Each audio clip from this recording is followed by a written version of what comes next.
Bon mardi les pirates, j'espère que vous allez bien. Moi, ça va bien aujourd'hui. Le matin à 7 heures, ce sont des vidéos haute valeur. Aujourd'hui, on va parler de comprendre l'espace entre les stimuli et les réactions, comment vous allez pouvoir améliorer votre vie, votre relation de couple en ayant cette compréhension de fonctionnement. On va en parler à fond, à fond.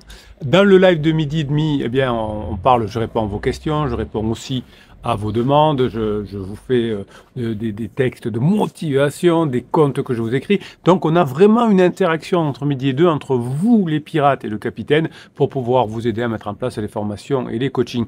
Alors je vous ai fait ce week-end deux vidéos sur un témoignage, partie 1 et partie 2, et en réalité il y a encore des choses à dire. Alors pour ne pas monopoliser ces vidéos de haute valeur du matin, eh bien je continuerai à vous lire le témoignage c'est Paul et Sophie, c'est des faux prénoms évidemment, dans les lives du midi. Donc il y a encore 3 épisodes que je vous ai présentés pour comprendre toute l'histoire de Paul et Sophie. Vous allez pouvoir voir comment ils ont fonctionné. Vous allez voir que vous vous ressemblez certainement aussi sur beaucoup de points. Et ça va vous aider à vous améliorer. Donc pour ne pas monopoliser les vidéos du matin à haute valeur, c'est là où vous apprenez le plus de choses. On va mettre les témoignages dans la partie live. Et donc à partir du live de midi, celui de midi 30, là aujourd'hui, eh bien vous pourrez évidemment savoir la suite. Qu'est-ce qui s'est passé entre Paul et Sophie? Donc ce matin, on parle de la notion d'espace, cette notion d'espace non pas intersidéral avec SpaceX ou la NASA, c'est l'espace de liberté que vous allez acquérir comme pilier de l'autonomie émotionnelle. Quand vous allez comprendre l'espace entre le stimuli et la réaction, ça va changer votre vie. Et ça va permettre aussi d'améliorer votre relation de couple. La notion d'un espace qui sépare le stimuli extérieur, par exemple la parole, le geste de votre conjoint, la situation, de votre réaction intérieure, émotion, comportement. C'est une idée révolutionnaire en psychologie, en philosophie qu'il vous faut bien maîtriser. Évidemment, vous allez comprendre que dans les circonstances les plus tendues, l'être humain conserve une marge de manœuvre pour choisir sa réponse. Votre conjoint vous a dit « Oui, je ne t'aime plus »,« Oui, jamais plus on reviendra ensemble », eh bien, c'est pas parce que votre conjoint lui dit que ça va le faire. La plupart des personnes qui sont revenues ensemble ont entendu à un moment donné « Je reviendrai jamais ». Eh bien, vous allez apprendre dans cette vidéo, mais aussi dans toutes les formations, à conserver une marge de manœuvre pour choisir vos réponses. Vous n'êtes pas des robots, vous êtes au contraire des personnes qui vont permettre de comprendre comment fonctionne l'être humain. Alors, je voudrais faire un hommage à Viktor Frankl, qui est un psychiatre et survivant, vous savez, des camps de concentration nazis, et qui a forgé cette idée dans un ouvrage phare de 1946. Vous voyez, le capitaine aime bien ce qui traverse le temps. Il n'est pas trop marketing, il n'est pas trop informatique, mais tout ce qui a traversé le temps, comme notamment la philosophie stoïcienne, eh bien tout ça est un élément essentiel pour pouvoir récupérer votre conjoint. Donc dans son ouvrage Découvrir un sens à la vie, il y a décrit comment, même dans l'horreur absolue, l'homme conserve la liberté de choisir son attitude face à la souffrance. Face à la crise de couple que tout le monde traverse, vous avez 2 choix. Soit vous laissez tomber, soit vous souffrez, soit vous prenez les choses en main, vous vous formez, vous mettez en application et vous multipliez les probabilités de revenir ensemble. Entre le stimuli et la réponse, il y a toujours un espace. Et c'est cet espace qui vous rend libre. Votre conjoint beaucoup moins, puisque votre conjoint, pendant sa crise existentielle ou sa crise de couple, a du mal à faire le distinguo entre le stimuli et la réponse. Donc votre liberté à vous, elle est dans l'espace qui réside de pouvoir choisir votre réponse, et dans votre réponse se trouve notre croissance et notre liberté. Je décide qu'on va revenir ensemble. Votre conjoint qui est perdu, qui n'arrive pas à véritablement réfléchir à ce qui se passe, eh bien il est peut-être un peu comme un animal ou comme un robot. Je me sens mal, je vais voir un pansement, je ne réfléchis pas aux conséquences, évidemment. Donc la psychologie que l'on décrit dans cette vidéo, finalement, va vous montrer que vous pouvez devenir quelqu'un de proactif, c'est-à-dire la personne qui va exploiter cet espace pour agir en accord avec vos valeurs, passer en phase 4 du couple, ne pas faire que les enfants changent de maison toute semaine. Donc plutôt que de réagir impulsivement, vous allez mettre cette phase de réflexion, qui est cet espace proactif, qui va vous permettre d'avancer. Alors évidemment, il y a tout un tas d'ailleurs d'applications qui ont été faites, notamment avec les TCC, les thérapies cognitivo-comportementales, qui vont utiliser ce principe d'espace de liberté pour aider les personnes qui ont eu un traumatisme, un choc émotionnel, à interrompre les pensées automatiques. Il me critique, donc je suis nul. Il m'a dit que c'était fini, donc il ne reviendra pas. Et on va les remplacer par des interprétations alternatives. Le capitaine avait raison. La plupart des personnes qui ont dit je ne reviendrai pas finissent par revenir. Donc cet espace, c'est un outil qui va vous permettre de désamorcer les conflits avec votre conjoint. Donc au lieu de répondre à une provocation par une contre-attaque, vous allez apprendre à choisir à questionner votre conjoint. Par exemple, que cherches-tu à exprimer par cette remarque? Donc vous renvoyez la balle au lieu de répondre et vous aurez beaucoup plus d'informations sur la personne qui est votre conjoint aujourd'hui. Donc cette notion de psychologie, cette notion d'espace liberté, on l'a retrouvée également en philosophie avec les existentialistes, autour de Jean-Paul Sartre notamment. L'homme est condamné à être libre à condition de savoir maîtriser ses pensées et son cerveau. Sartre, dans des situations les plus contraignantes, nous enseigne de conserver la responsabilité de donner un sens à nos actes. C'est qu'est-ce que je vais faire en réponse à.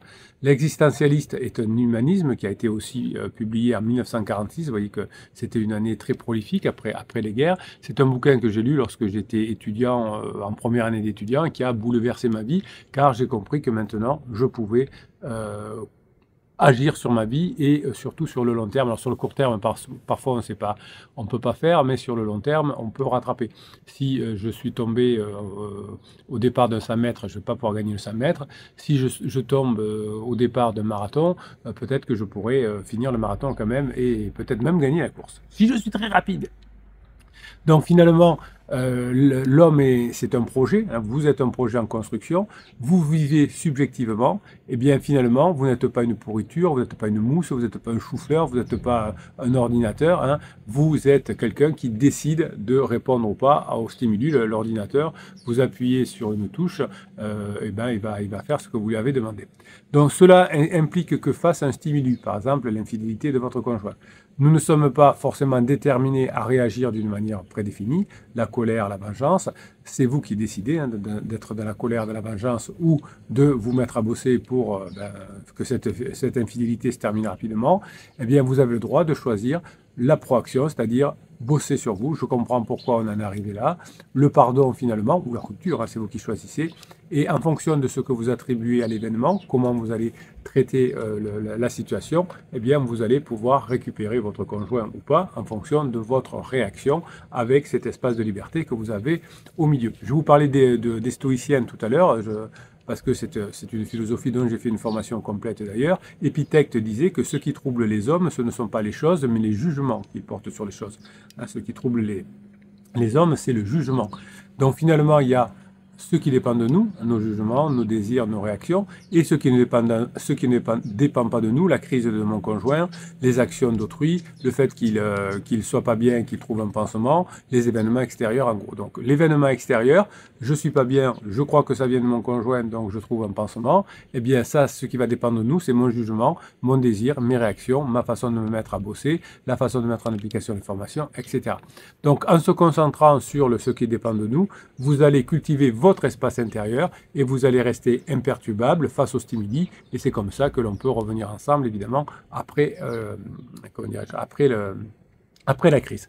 Donc les neurosciences évidemment vous les bossez aussi, et évidemment vous avez compris, puisque vous êtes, si vous êtes en tout cas quelqu'un qui est un bosseur et qui vient sur cette chaîne et qui vient sur les formations, vous aurez compris comment ça fonctionne dans votre cerveau, comment ça fonctionne dans le cerveau de votre conjoint.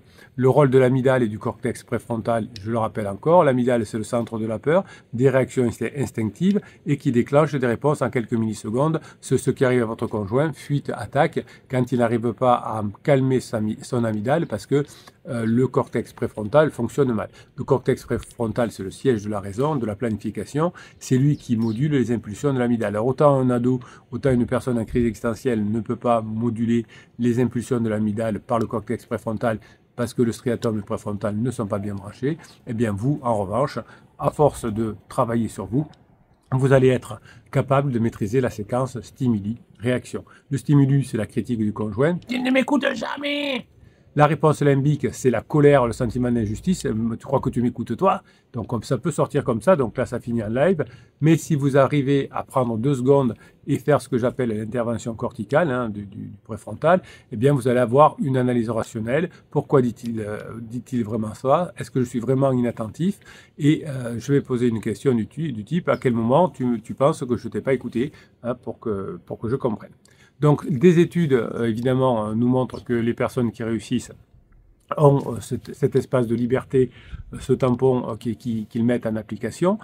Lorsqu'on regarde des images cérébrales, l'imagerie cérébrale, pardon, eh bien, la pratique régulière des états modifiés de conscience, comme la neurohypnose notamment, eh bien, renforce les connexions entre le cortex et le préfrontal. C'est pour ça que dans chaque formation, je vous offre un fichier de neurohypnose différent. Chaque fichier de neurohypnose est différent. Vous l'écoutez au casque, c'est de la musique, c'est des ondes binaurales et c'est évidemment comment dirais-je, des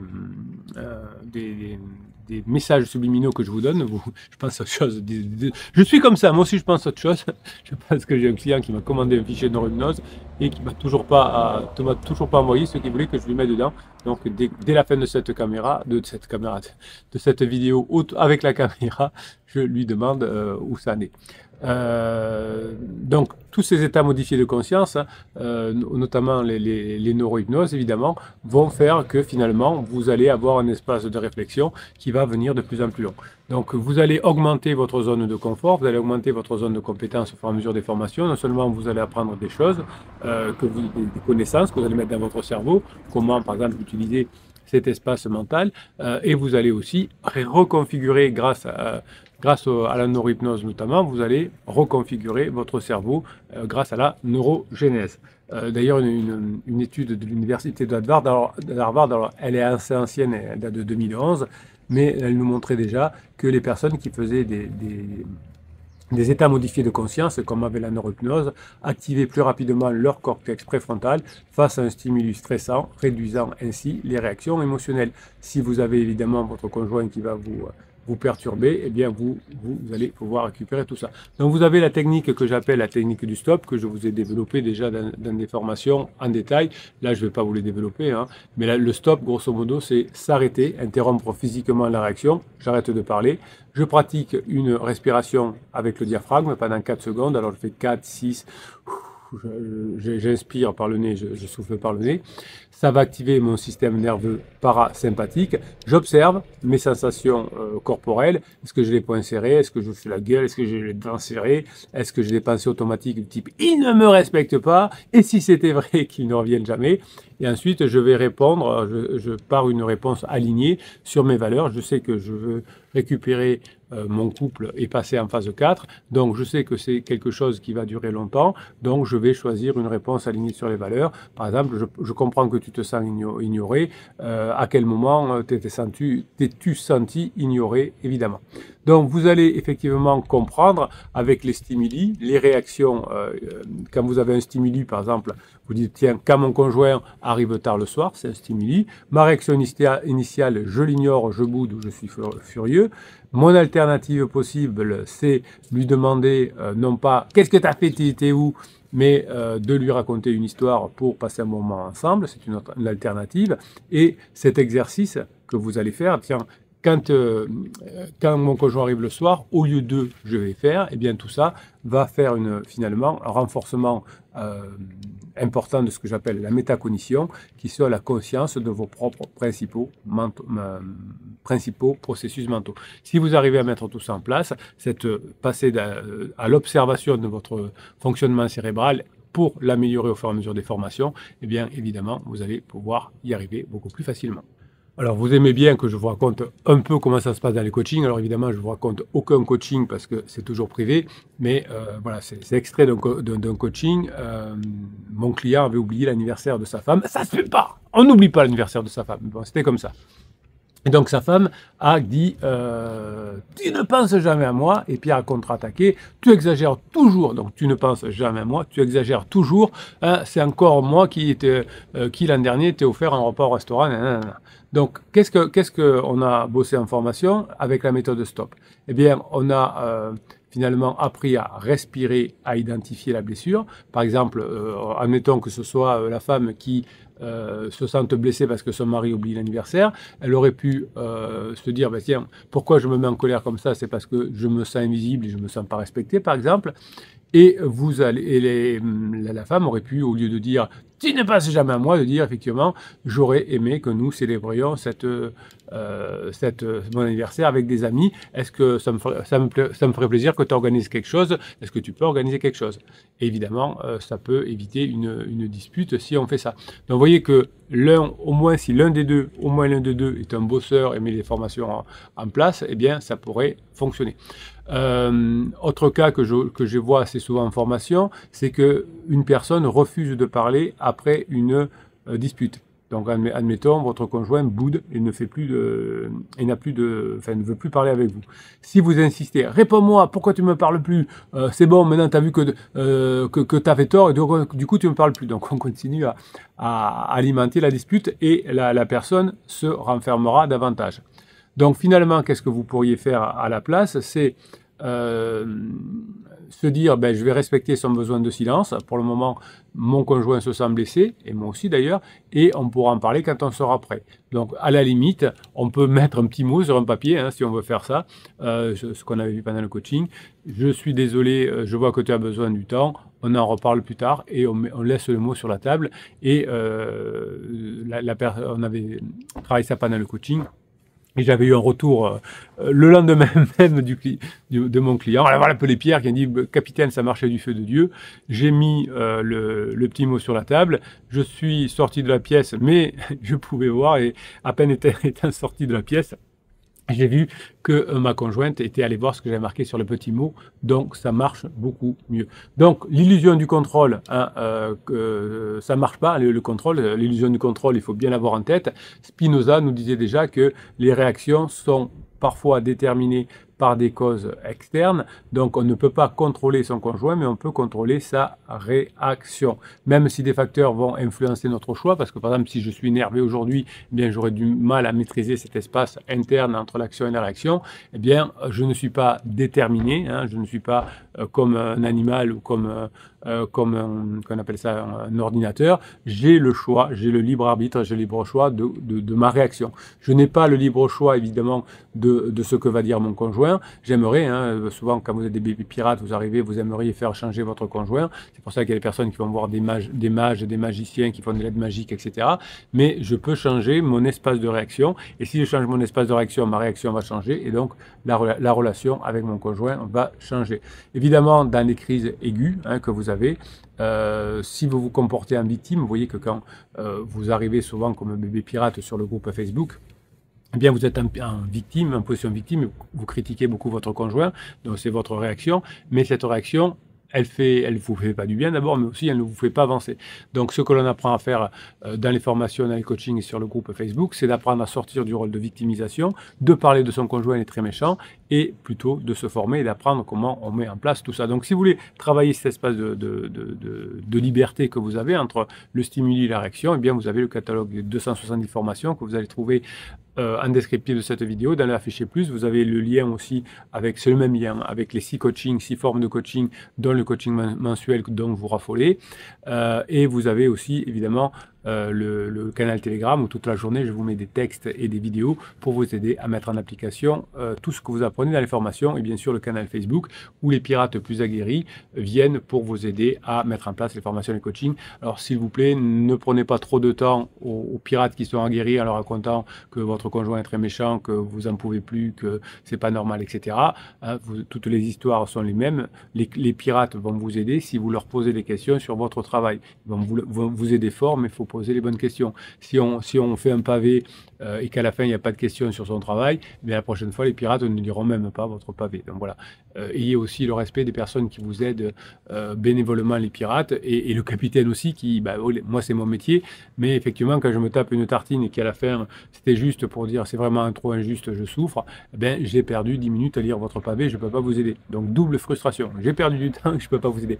Donc mettez des messages sur Facebook avec des questions, capitaine vous avez dit ça dans telle formation, comment je peux le mettre en place, et là on va vous aider, et tous les pirates qui sont plus avancés que vous aussi, c'est la force des pirates, on apprend, on part les formations, les coachings, et on va voir les autres pirates pour mettre en application. On ne le fait pas à l'envers, en allant d'abord parler aux pirates, en se plaignant, en étant victime, parce qu'on ne peut pas vous aider. Voilà, on se retrouve à 12h30 pour le live. Et dans ce live-là, évidemment, vous l'avez entendu tout à l'heure, on aura la suite du témoignage de Paul et Sophie, et ça, vous adorez ça. Passez la journée que vous méritez, mes pirates adorés, je vous kiffe et je vous kiffe grave.